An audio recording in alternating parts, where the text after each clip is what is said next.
kapatid. Basahin natin ang ating key verse sa Psalms chapter 32 verse 6. Yes, for this let everyone that is godly pray unto thee in a time when thou mayest be found. 32:6 Psalms. Surely when the great waters overflow, they shall not reach unto him. Basahin niyo sa Tagalog. Dahil dito'y dalanginan ka na walang bawat isa, na banal sa panahon masusubukan ka. Tunay na pagkakalang mga tubig ay nagsisiapaw ay hindi aabutan nila siya. Sa Ephesians chapter 5 verse 16, Na inyong samantalahin ang panahon, sapagkat ang mga araw ay sasama. redeeming the time because the days are evil. Sino nasa inyo ang na-try ng naiwanan ng eroplano? Wala pa. Sa tagal nyong nag-abroad, ilang taon na kayo, hindi pa kayo naiwanan ng eroplano? Iwanan ng asawa.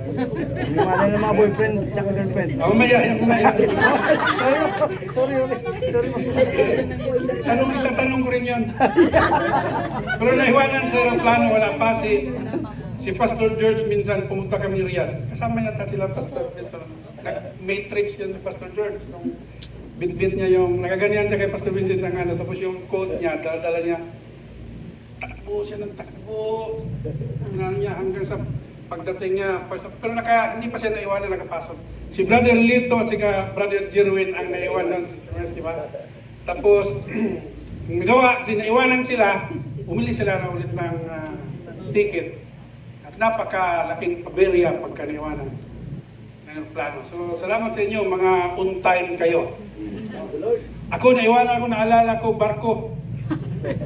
Nung nag-aral ako ng college sa Cebu, uuwi ako ng Mindanao, semestral break yun.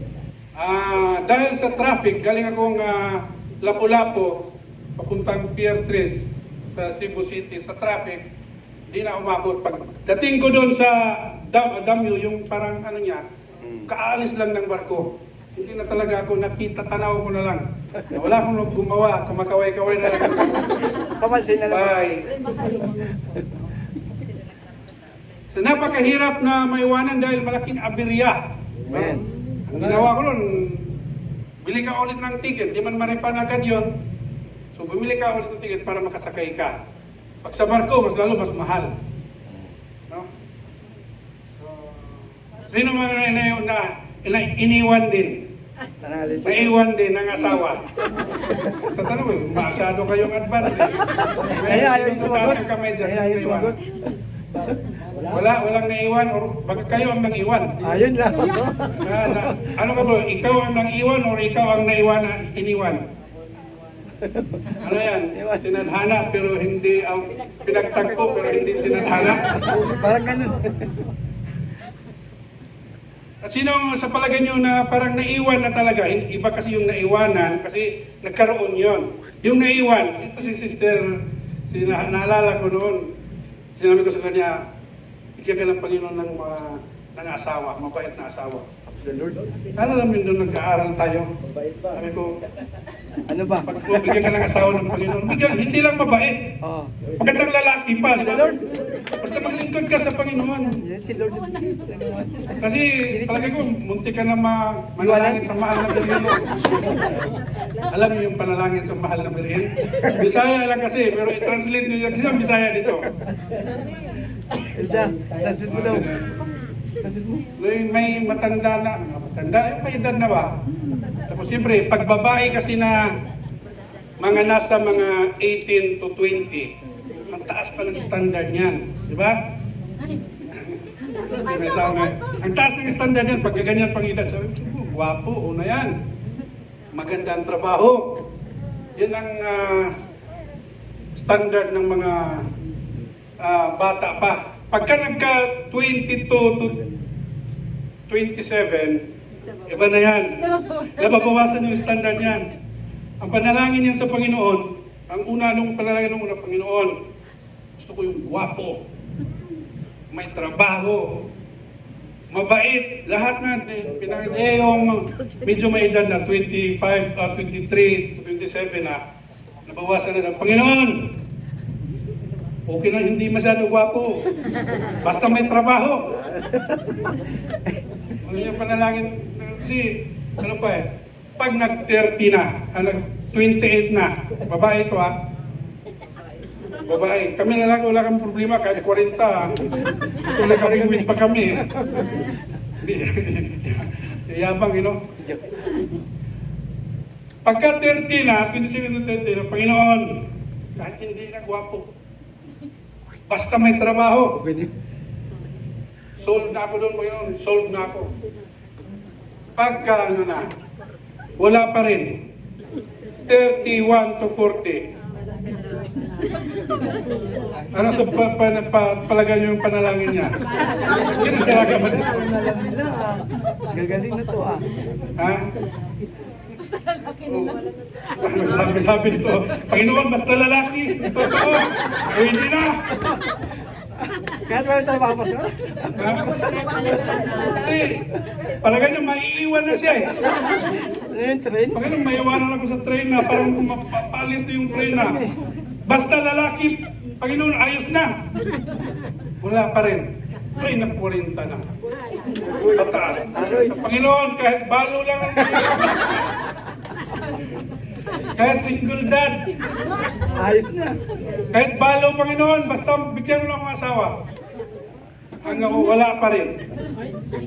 Wala pa dito sa amin meron eh. Kaya hinahinay kami sa mga birong ganito eh. Hindi. Di pa nung wala na, hanggang sa tingin niya wala talaga, naiwanan na siya. Panalangin na lang yan. Hindi na siya nanalangin sa Panginoon, Pastor Vince. Doon na siya sa mahal na birhen. Yun lang. Sa Bisaya pa, i-translate niya na lang kasi hindi mawawala yung essence pag tinagalog ko eh. Pero maintindihan mo sigurado. Ng mga Bisaya, may i-translate niya na lang sa kanila. Hindi na siya nanalangin sa Panginoon, sa mahal na birhen na siya nanalangin. Mahal na birhen. Giunsa mo man pagbahin, nganong ang uban nahalin, ako nahabilin. Alam niyo? Alam niya, Panginoon, paano mo hati-hati? Bakit yung iba nagkaroon, ako naiwan? So yun ang panalangin niya, pasamahal na birhen na.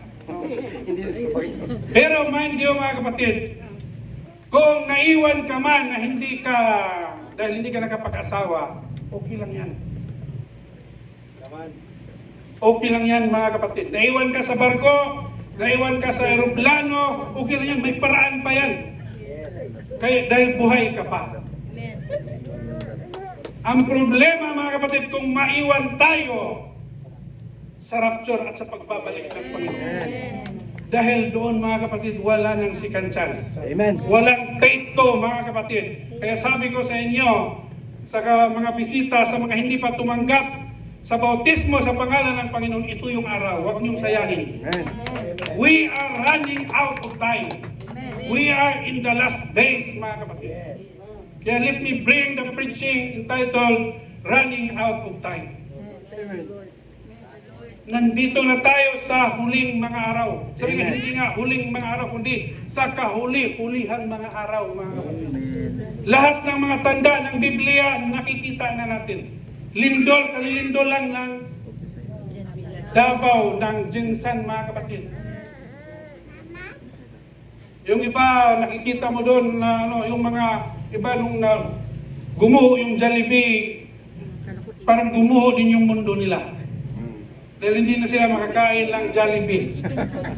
Malayo pala. Hindi na sila makakain ng Chicken Joy. Mga lindol, baha, nakikita na natin yan. At sinasabi ng Biblia, walang nakakaalam sa katapusan ng araw, pero yung mga tanda ay malalaman natin mga kapatid. Amen? Kaya we are running out of time mga kapatid, ang mga tao ngayon. Kaya kung sabi ko nga kanina, kung naiwan ka man sa mga example na binibigay ko, kahit naiwan ka ng pag-aasawa, hindi ka na nag-asawa. i-focus mo ang buhay mo sa paglilingkod sa Panginoon. Amen. Kung iniwan ka man ng asawa mo at ayaw mo nang mag-asawa ulit o magkaroon ulit ng partner sa buhay, gawin mong partner ang Panginoon sa buhay. Dahil pag ang Panginoon gawin nating partner, mga kapatid, hindi tayo sasaktan ng Diyos. Yes. Amen. Madalas tayo ang nananakit sa Diyos. Amen. Tayo ang nagbibigay sakit ng ulo sa Diyos, mga kapatid. Pero ang kailanman, hindi tayo sasaktan ng Panginoon. Nakikita natin yung, kung natandaan natin yung pag-aaral kanina, napakalawak ng pag-ibig ng Panginoon sa tao. Amen. Kung paano daw kalayo ang East sa West, ganun kalaki ang pagtanggap ng Panginoon sa atin, mga kapatid. Gaano man kalayo ang Norte sa South, mga kapatid, ganun din kalayo ang pagtapon ng Diyos sa ating kasalanan. Pag ating itong pinagsisisihan, mga kapatid. There's a countdown for each one of us. May countdown sa buhay natin, mga kapatid. At yun ay hindi natin alam. The clock is winding down to zero. Pagka nag-zero, kaya sabi nila, pag upos na yung kandila mo, kahit natutulog ka lang, di ka na magising. Pero pag mahaba pa yung kandila mo doon, Ate Hilda, kahit mabangga ka pa, huwag naman sana, mahulog ka pa, hindi ka pa talaga mamatay dahil mahaba pa daw yung kandila mo. Sasabihin ka na din sa Pedro, ay, huwag kang mag-arte-arte. Bumangon ka dyan sa ospital na yan kasi mataas pa yung ano. Gano'n masasabihin nila. Yun ang alam natin San Pedro Pagdating doon, mahaba pa yung kandila mo, balik mo na doon. Ganun ba yun, mga kapatid? The numbers are smaller for some of us than for others. Hindi natin alam, mas ang mama ko, nauna siyang, nung nahulog siya sa hagdan, sa SM Seaside, Cebu, nahulog siya. After 1 month, naoperahan siya sa ulo, malakas pa yung papa ko. Kaya nga, ang papa ko nung naoperahan siya, hindi na rin umuwi doon sa bahay. Doon na rin natutulog sa ospital. Kasi ayaw iwanan yung mama ko. Tapos sabi niya, nung gumaling na yung mama ko, sabi niya, salamat sa Panginoon at dinagdagan ang buhay mo. Dahil hindi ko kaya na mawala ka. Wow. Sabi, makapasana all ka na lang. Sabi ng papa, pero ano nangyari? Nauna pa yung papa ko namatay. Pagkamatay ng papa ko, naoperahan ulit ang mama ko kasi mayroon pa palang naiwan na dugo sa kanyang ulo. Naoperahan ulit. Ngayon buhay na siya. Ngayon namatay yung mama ko, pumunta siya dun sa morgue. Tapos parang sinabihan yung papa ko, sabi mo! Hindi mo kayang mawala ako. Ba't nauna ka? Sabi ng mama ko. So hindi pa rin parehas, mga kapatid. Mayroong mga bata pa na hindi pa karapat-dapat. Si Rene Bartibornia. Si Rene Bartibornia, napakalakas maglaro. MVP yun last year sa palarong pambansa sa Davao. Kinuha ng, alam naman natin lahat yun, no? Istorya. Kinuha ng Ateneo sa Manila. Training lang doon sa Aurora. Nilagyan ng mga sabi-sabi na nilagyan ng weight yung pastor. Tapos pinalangoy ng malayo. Kung kahit marunong yung malamoy, kung napulikat yun or nabigatan sa tapos nandun na sa malalim, patay ka talaga. Walang nakasunod na. Dapat kasi may nakasunod na rescuer, di ba? Hindi naman alam yan. Patay. May mga untimely death ang tawag nun, mga kapatid. No, hindi pa sana dapat. No? Kung may edad na sana, madali natin tanggapin may edad na, kukuta na yan. Lagpas ng boundary, bonus na yan. Sabi na, pagka mahal natin sa buhay, may sakit at saka nakikita natin na nahihirapan na, minsan panalangin natin, iba na Panginoon, kung hindi mo siya pagagalingin, kunin mo na siya. Binanalangin sa iyo ganyan. Alam niyo yung kapatid ko, pinapasa Panginoon na namin. Yun na ang panalangin ko. Dahil nung last month lang, meron siyang, hindi niya alam, na bigla siyang nahilo. After siyang nangaral, ganito sa Sunday. Tinapos na yung pangaral, nakatulap siya. Pagdala sa ospital, may ano siya, may komplikasyon sa dugo dahil sa sobrang trabaho, nangitim yun dito. Tapos nakita sa dugo niya na mayroon siyang leukemia. Tumataas yung puting dugo niya, kinakain yung cancer of the blood, in short. Tapos nagkatubig pa sa baga, pinapasa Panginoon na namin. Panginoon, kung hindi mo man siya dadagdagan, kung ito na yung itinakda mong panahon, kunin mo siya na hindi na siya mahirapan at hindi nagagastos ng malaki. Kagagastos lang namin ng almost 2 million sa nanay ko. Tapos gagastos na naman kami. Saan kami kukuha? Pero, ang panalangin niya, Panginoon, kung pwede, dagdagan mo ang aking buhay. Yun ang panalangin. At sa bawat gabi na nandun siya, nandun mga kami, nagdi-devotional kami, online. Sila na nandun kami. Yun ang panalangin namin. Ngayon mga kapatid, nakalabas na. Nandun na sa bahay namin. Pinapasa Panginoon na namin. Pero binuhay pa siya ng Panginoon. Dahil, yes, hindi pare-parehas ang purpose natin o ang takdang panahon na binigay ng Panginoon sa bawat isa sa atin. Pero, for sure, mayroon tayong oras sa mundong ito, mga kapatid. At yun ang dapat nating tandaan. Yet, we also do not know if we will see tomorrow. Kahit ngayon, mga kapatid, kaya Pastor George, narinig sila, sabi niya dito yun, yung minsan sa gabi, iinom ka ng tubig. Tapos sasabihin mo sa Panginoon, ito na ba ang huling tubig na iinumin ko or mayroon pa bukas? Then hindi mo alam if you will see tomorrow, mga kapatid. Amen? Dahil yun po ang buhay. Some things are too late. When you see the smoke, it is too late to buy a fire extinguisher. Kung makita ka na na umuusok na, saka ka pa bumili ng fire extinguisher, huli na. It's too late. When you are in a bad health, it's too late to buy an insurance. Amen? Saka, titingnan ka sa insurance, bumibili ka lang ng insurance dahil magpapagastos ka sa amin na. Hindi ka tatanggapin, kaya nga, yung mga, kung kukuha ka ng insurance, kahit sa sasakyan, yung Rio namin, ng POJ noon, habang tumatagal, Pastor, nagmahal yung insurance. Kasi alam nila, pwedeng malaking gagastos yan kasi luma na yun. Kaya hindi ko lang alam sa ibang insurance, pero pag matanda ka na, kukuha ka ng insurance, yun ko kung pagbibigyan ka ba, di ba mas mahal, Brother Jojo? Yeah. And it's too late kung doon ka na kukuha. Dapat kukuha ka. Kaya nga tayo dapat nagtatrabaho dito.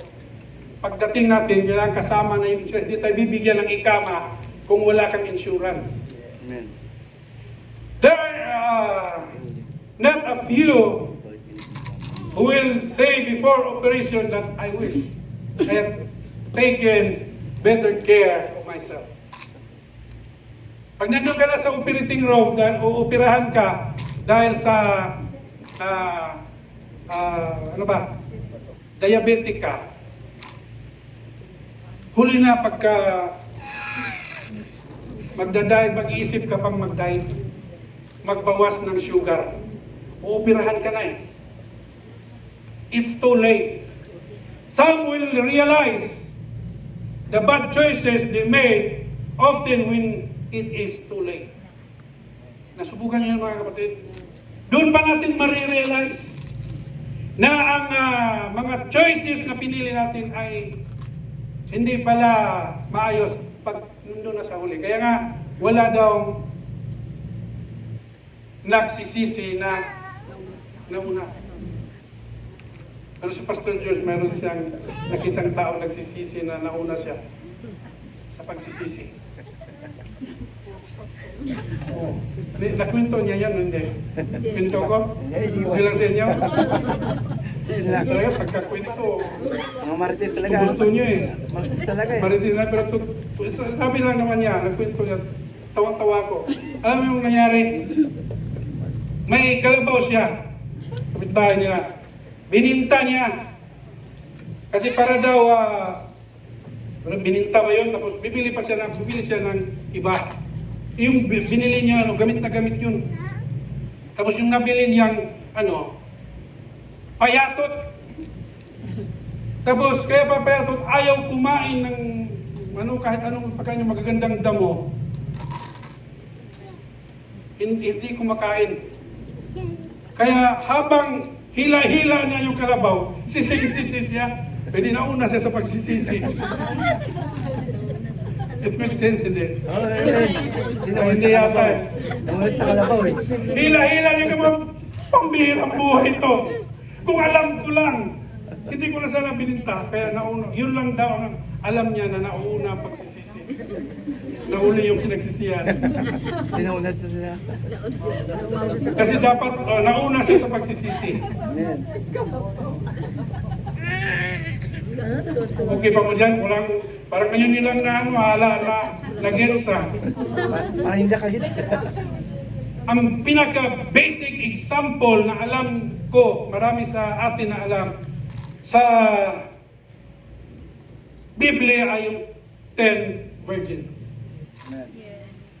Alam mo yung story ng 10 virgins? 10 birhen, mga kapatid.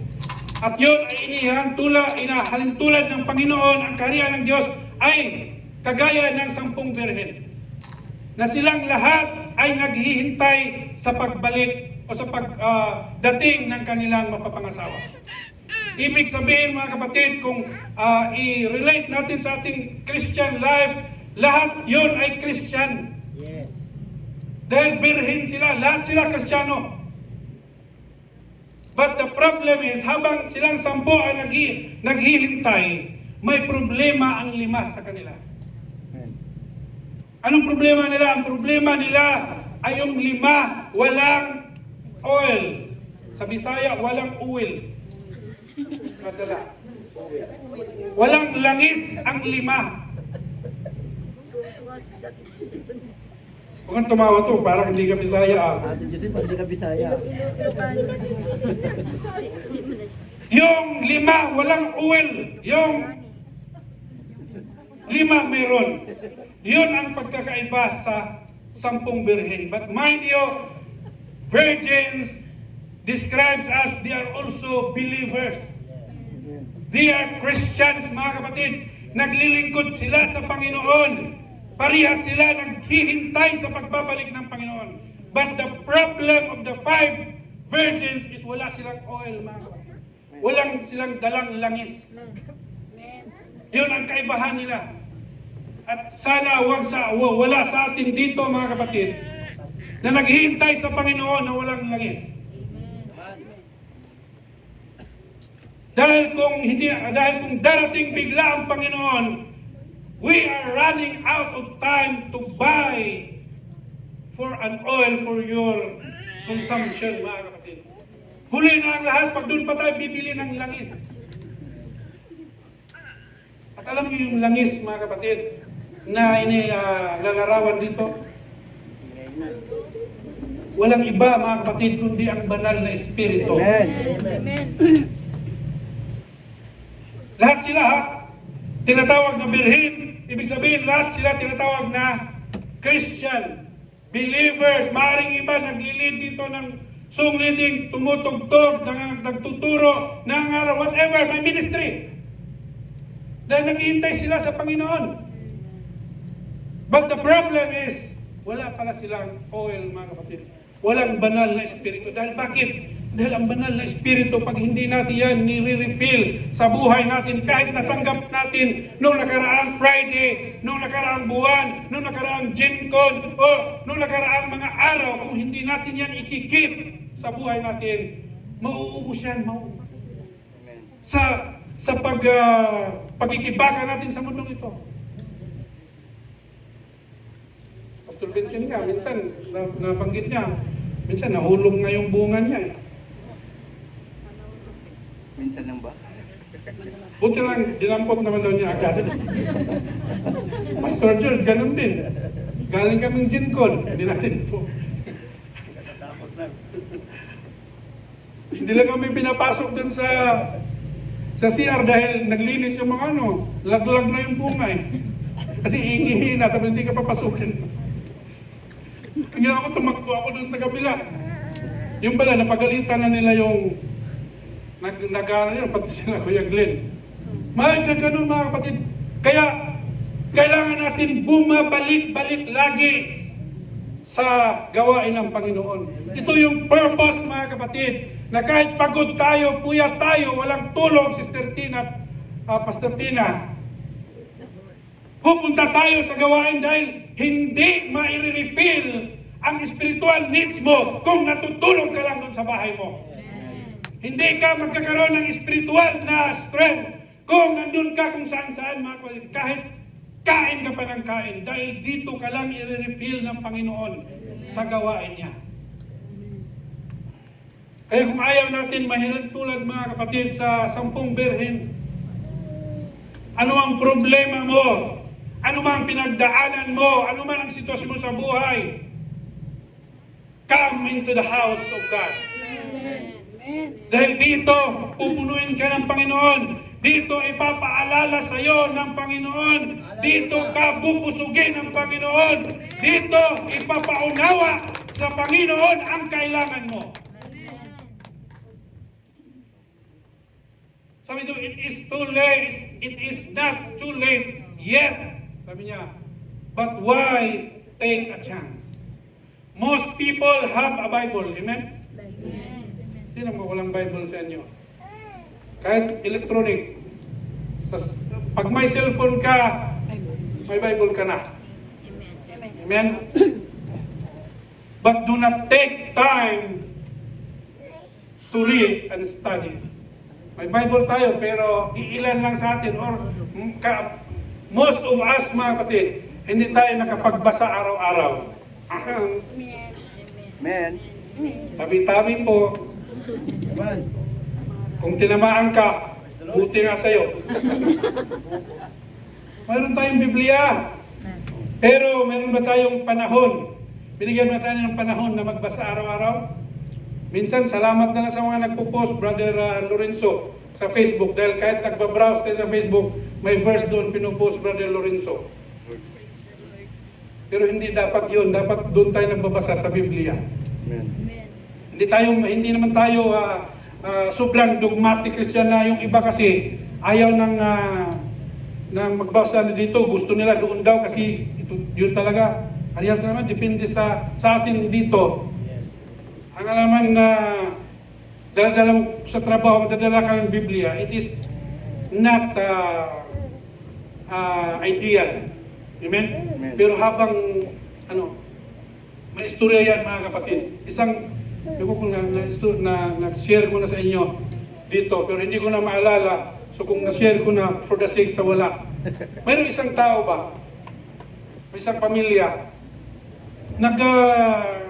Kainan sila, nag-celebrate sila ng birthday yata yun at saka blessing sa bagong bahay nila. So, pagka sa probinsya, ilalabas yan ang pinakamagandang, sa inyo, ganun din. Taga-probinsya ba kayo? Baka kayo taga-city girl kayo. Sino taga-probinsya dito? Di ba, yung nanay natin, yung pinakamagandang mga plato at kutsara, tinidor, lalabas yan pag may okasyon, pag may mga bisita. Mga baso. Oh. Pero pagka ordinaryo lang, nakatago yan doon. Kaya minsan sabi ko, Ma, sino ba talaga ang pinaghanda, pinag-ano mo yan sa mga bisita? Bakit hindi natin gamitin yan? So, para sa mga bisita yan. Yan ang tradisyon ng mga Pilipino na hindi maintindihan ng mga Amerikano. Ang Amerikano, punta ka sa bahay nila, hindi yan tutulog sa, pag diyan ka, okay ka na dyan? Sala? Okay ka na dyan? O may foam yan, lagyan ka lang dyan ng one. Pero hindi yan gaya sa Pilipino na kayo dito sa kwarto. Dali natin yung aircon naman, pag may aircon, kayo dito sa kwarto, titiis yung may-ari dun sa sala, hindi ganyan ang mga afam. Hindi ganyan sila. Kung ano yung Dinatnan mo doon, tatanong ka, okay ka na dyan? Kung hindi ka okay, lumayas ka. Ganun, parang ganun sila. Pero Pilipino, ay naku, mapahaba tuloy ang pinita ko. Balik tayo doon. Nilabas na ngayon yung magagandang plato at kutsara. Nilabas na niya. So, ang ginawa, kumain sila. Tapos yung pastor na in-invite nila, yung pastor nila, nananalangin, hanggang sa natapos ang kainan. Tapos yung may kutsara sila nilabas nga pair yon, Pastor Latina, na gold, parang gold, ang color, parang gold plated. Gold plated, tinidor at saka kutsara. Ngayon yung pastor, ang gumamit doon. Ang ginawa ng pastor, habang nandun siya kumakain sa sala, nakakita siya ng Biblia. Kita siya ng malaking Biblia, Thompson. Ito, malaki. Ang gaya sa akin yung bigay ng Arabo. Meron akong Bible bigay, Arabo eh. Nandyan. Malaki, kasya doon yung kutsara, tinidor. Nilagay niya doon sa may divider nila. Umuwi na sila, umuwi na yung pastor. Mas napasol silang lahat. Sana ba yung kutsara na ano? Kasi napakahalaga yun sa kanila. Hinahanap, hanap nila hanggang sa nakailang linggo na. Nag-church na sila. Gusto nila sana tanongin si Pastor Vincent. Pastor Vincent, nung pupunta akong sa bahay ba, ikaw lang yung gumamit ito na. Bakit ba? Pinakain ka na nga eh. Dinala mo pa yung kutsara. Hindi nila masabi sa pastor. Kasi nawala. Hanggang sa umabot na ng halos magbe-birthday na ulit. Isang taon na. Hindi na nila matiis kasi nga gusto na ilabas yung tinanong nila. Pastor, huwag po sanang magalit, no? Huwag ka sanang matisod sa amin, no, Pastor? Pero alam mo yung last year, bisita ka namin, yung pinagamit namin sa inyo ay kutsara na gold plated. Hindi na po yun namin nakita, Pastor Mulan mo. Ano si Pastor Vincent? Opo, Pastor. Kaya lang sa haba naman nahihiya kaming pagbintangan ka dahil sigurado hindi ka naman magnanakaw, pastor ka eh. Pero sa isip nga, sister, sali ka, sasamahan ko kayo sa bahay niyo. Sinamahan niya yung pag dito ko lang nilagay, bago ko ito nilagay dito, nilinis ko muna yung binuksan niya yung Biblia. Nandito lang. Hiyang-hiya ang miyembro, mga kapatid. Isang taon, may wala pang cellphone noon. Sige nga, anong irason mo? Isang taon, ang miyembro ng iyong hindi nagbabasa ng Biblia. Wala pang electronic phone ngayon, noon. Nabisto na sila ngayon na napahiya. Pinagbintangan na yung pastor, nagnanakaw ng kutsara at tinidor. Sila pala ang hindi nagbabasa ng Biblia. Nakabasa lang siyang Biblia pag pumupunta sa church. Are you one of us? Nakarelate kayo, mga kapatid? Amen. Wala silang may dahilan eh, kasi wala pang electronic nun eh. Hindi talaga binuksan yung Bible, di ba? Kahit simple, di ba? Yun ang katotohanan. But it's not too late yet. Sa atin ngayon, mga kapatid. Hindi rin it's too late yet doon sa taong yun dahil yun ang nagbubukas ng kanilang mga mata na kailangan nilang magbasa ng Biblia. Aminin natin, pag nabisi tayo, kahit panalangin natin sa umaga pag nalita tayo, Panginoon, you know what I mean? Amen. Ganun na lang yung panalangin natin. Kahit kumain, pag gutom na gutom, Panginoon, you know what I mean? Amen. Gawin pa natin ng Panginoon. Manguhula ang Panginoon kung ating alam naman niya. Pero para naman napaka-unfair ng Panginoon. Napakalawak sa tinurugan niya, napakalaki ng pag-ibig ng Panginoon. Tapos gaganunin na natin ang Diyos. Sa oras natin. Many people have church members concerned for their souls but do not consider their own souls themselves. Mga elders, leaders. Sometimes, busy lang tayo sa ministry natin. Maring mabisi tayo din sa ating mga miyembro, pag-aalaga, but sometimes nakaligtaan natin yung ating sariling kaluluwa. Kailangan natin mga kapatid, hindi natin hayaan na abutan tayo ng out of time mga kapatid. The longer you ignore something, you know that you need, the easier it to ignore. Amen? Bakit kaya? Dahil sabi yan, the longer you ignore something you know that you need. Parang, kasi masasanay ka na, ay okay pala pag wala na. Ay okay pala pag di na magbasa ng Biblia. Basta magdalo ka lang. No, mga kapatid. You need to, we need to, mga kapatid, to do our daily course sa harapan ng Panginoon. In Romans chapter 13 verse 11, and that knowing the time that no, it is high time to awake out of sleep, for now is our salvation nearer than we believe. Ang kaligtasan na ating tinanggap mga kapatid, mas malapit na sa mga oras na ito, or mas malapit pa sa mga oras na ito, kaysa sa panahon na bago lang tayong tumanggap sa Panginoon. Kaya sabi dyan sa Tagalog, yamang nakikilala ang panahon na ngayon, kapanahunan ng magsisigising kayo sa pagkakatulog. Sapagkat ngayon ay lalong malapit na sa atin ang kaligtasan kaysa nung unang tayo'y nagsisipananampalataya ng una. Amen. Mas malapit na ang kaligtasan mga kapatid. Kaya nalalapit na talaga, tinanong ko, sinabi ko sa inyo kanina, that we are in the last days mga kapatid. Kaya sabi ng Psalms 90 verse 12, so teach us to number our days, that we may apply our hearts unto wisdom. So panalangin ito ni King David mga kapatid na sabi niya, ituro mo sa amin ang pagbibilang ng aming mga kaarawan upang kami ay magtamo sa amin ng pusong may karunungan. Kailangan natin daw turuan na to number our days mga kapatid. Pero hindi natin alam eh. Hindi natin alam ang mga araw na natitira sa atin sa mundong ito. Amen? Diyan pa kayo mga kapatid. Kaya ang gagawin natin mga kapatid, we must do the will of God. Doing God's will is the right thing to do.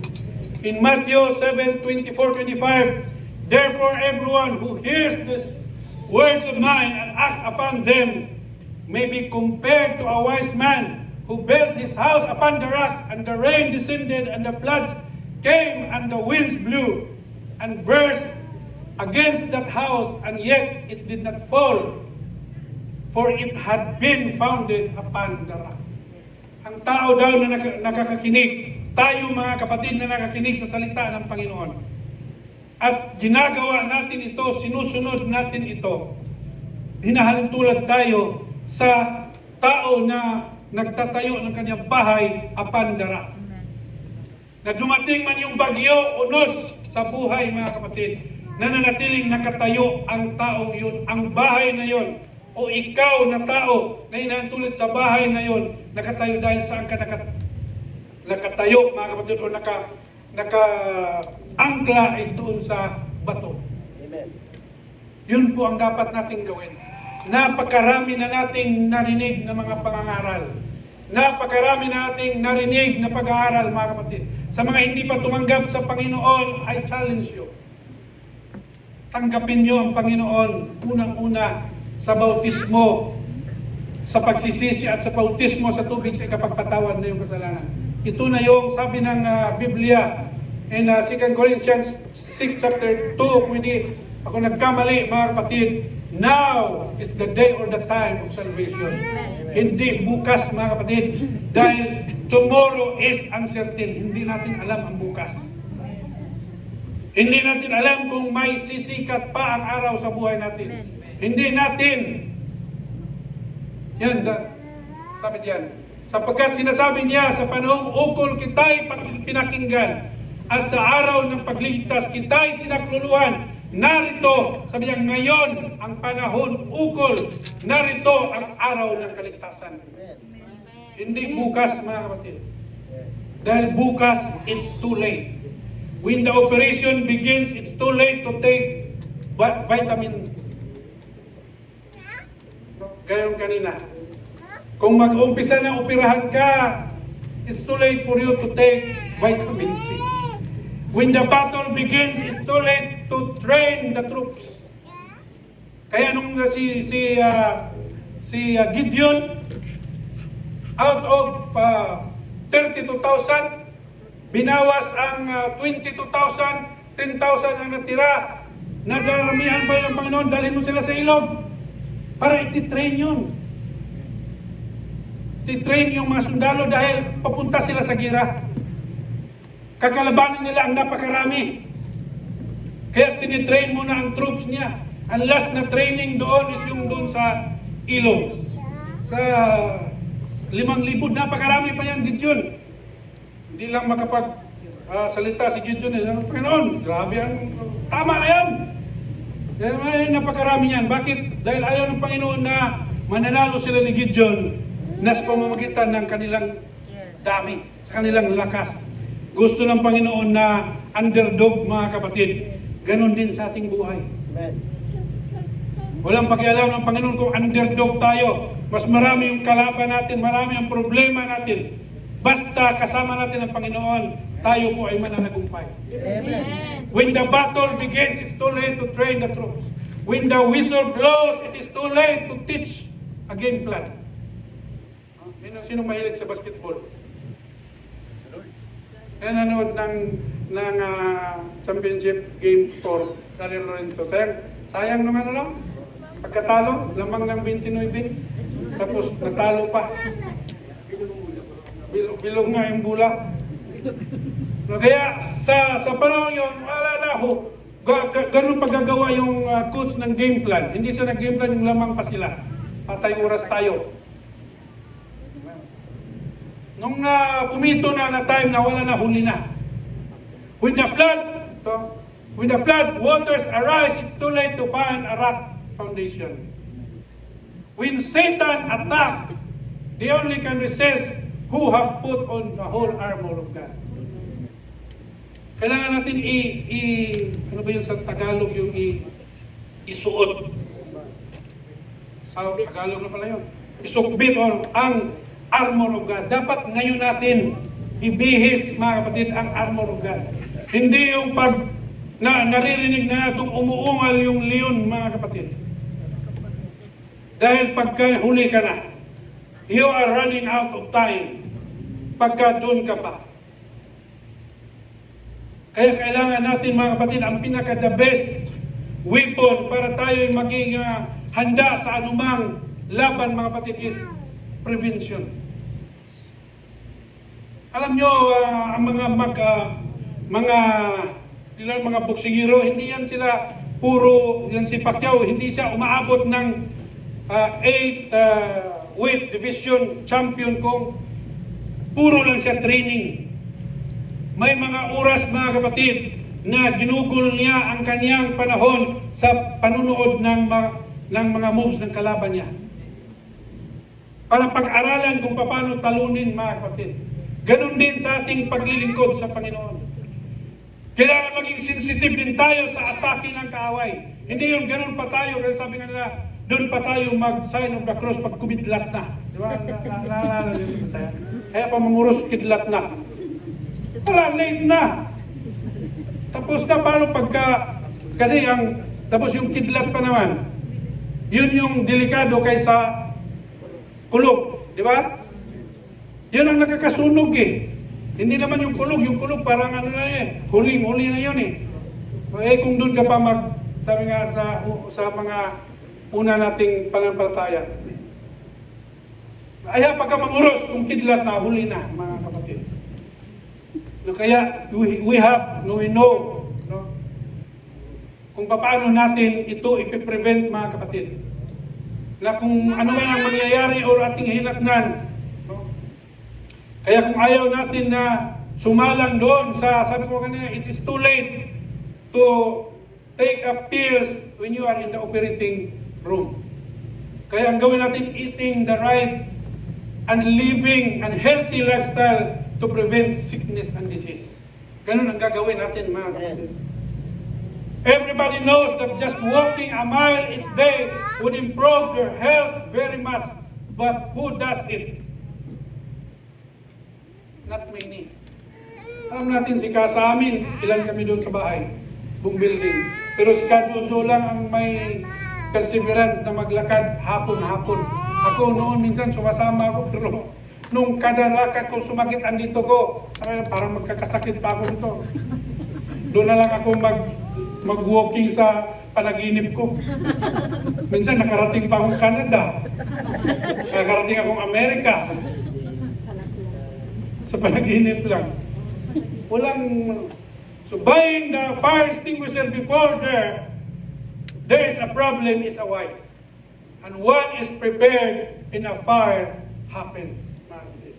So pagka bumibili kaya ng ganito kung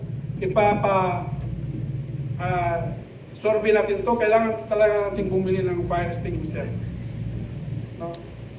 Dahil hindi natin alam na kung mayroong mangyayari.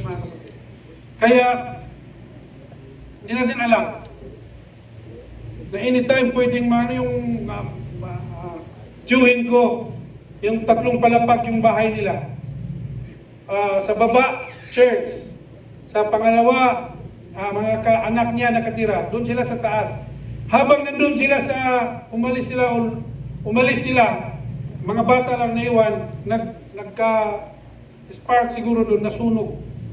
Nasunog yung buong 3rd floor, mga kapatid, dito sa Davao. Tapos na kutya pa sila ng mga tao. Ano yan eh? Simbahan yan ng Pentecostal eh. Bakit kaya lagi silang narinig ko dun sa video kasi bakit lagi kaya silang ng sakuna? Na simbahan naman yan ng mga born again Pentecostal, sinabi pag gano'n. Nung lindol, gano'n din, din yan sila. Tapos sunog naman. Eh, hindi natin alam, mga kapatid, what the things that or the best thing that we can do is to prevent. In short, mga kapatid, we have to prepare. Ang taong handa, mga kapatid, ay ligtas. Amen. Kahit sa mundong ito. Pagkahanda ka sa anumang, pupunta ka ng interview. Pag pupunta ka doon, tapos akala mo mamamasyal ka lang, huwag kang mag-expect na matanggap ka. Dapat pumunta ka doon, handa ka kung gusto mong matanggap, mga kapatid. At ang paghahanda, mga kapatid, na sinasabi ng Biblia, sa atin bilang Maksan, walang iba kundi isuot natin ang armor of God, mga kapatid, na mababasa natin sa Ephesians chapter 6, verse 10. Sabi dyan, so we can be strong in the Lord and in the strength of His might, so that you may be able, sabi dyan, to stand firm against the scheme of the devil. Because our struggle is not against flesh and blood. Hindi tayo nakipaglaban sa laman at dugo, mga kapatid, but in the principalities and powers in the high places. We can resist, sabi yan, in the evil day and stand firm kung nandun sa atin ang kapangyarihan ng ating Panginoon. If the truth wrap around you, putting righteousness at the forefront of your life, that's how we prepare ourselves, mga kapatid. And the shield of faith, which is our protection, mga kapatid. And the helmet of salvation is our hope. And the sword of the Spirit, which is the Bible, ang ating kalasag, mga kapatid, at ang panalangin. Dahil, whether we like it or not, we are running out of time. Paubos ang ating panahon, mga kapatid. Kaya dapat nating paghandaan, hallelujah, ang mga oras na yun. Dalawa lang ang mangyayari sa buhay natin sa mundong ito. Kung hindi mauna na tayo ay kukunin ng Panginoon, ang pagbabalik ng Diyos. Ang pagsalubong natin sa Panginoon sa alapaap. Hindi natin pwede sabihin ng Panginoon, teka lang, pag nandun na ang Panginoon sa alapaap, teka lang, magsisisi mo na ako. Too late. Dahil in just a twinkling of an eye, tayo ay sasalubong sa Panginoon sa alapaap, mga kapatid. Amen. Kaya mahaba na ang binigay ng Panginoon sa atin na panahon na paghahanda. And mind you, mga kapatid, ang buhay natin sa mundong ito is just a preparation for that eternity. Preparasyon lang ang buhay natin dito. Si Nanay Mila, ilang taon ka na rin? So, sorry to ask you very personal question. 72. Kahit abot pa si Nanay ng 120. Saan mo ka na eh? Hirap na kaganto pa yung ngayon, no? Pero ipagpalagay lang natin, abot ka. It's still very short compared to eternity. Napakaba iksi pa rin ng buhay na yan kumpara doon sa buhay na walang hanggan ng ihanda. Eh paano kung doon tayo malate, mga kapatid? Napakahirap, mga kapatid. At alam natin, napakarami ng pangangaral ang narinig natin na paghahanda sa ating mga sarili. Kaya ang araw na ito ay isang paalaala ng ating Panginoon sa bawat isa sa atin that we need to redeem the time. Sabi niya, samantalahin natin ang panahon. Dahil pasama ng pasama ang mga araw. Ang mga huling mga araw, mga kapatid. Kaya samantalahin natin ngayon, mga kapatid, sabi yung binasa natin kanina. Sa mga hindi pa at tumanggap sa Panginoon, samantalahin mo na nandito ka. Ito yung panahon itinagda ng Diyos. Dahil hindi natin alam kung babalik pa ang mga panahong ito. At sigurado hindi na babalik dahil ibang Friday na naman yun, ibang petsa na yun, ibang oras na ang susunod na Friday, mga kapatid, kung hindi pa babalik ang Panginoon. Kaya sabi niya, ngayon ang panahon. Dahil ang Biblia nagsasabi na hindi rin namimilit ang Diyos. Hindi namimilit ang Diyos, mga kapatid. Kaya hindi rin tayo namimilit, pero sometimes nangungulit tayo. Kaya sa mga hindi pa na tumanggap sa Panginoon, minsan kinukulit namin kayo na you need to be baptized, to repent and be baptized, para mapatawad ang iyong kasalanan. Dahil bakit? Sabi ng Biblia, in Revelation chapter 22, verse 11, sa ating pagtatapos, mga kapatid, sabi diyan, he that is unjust.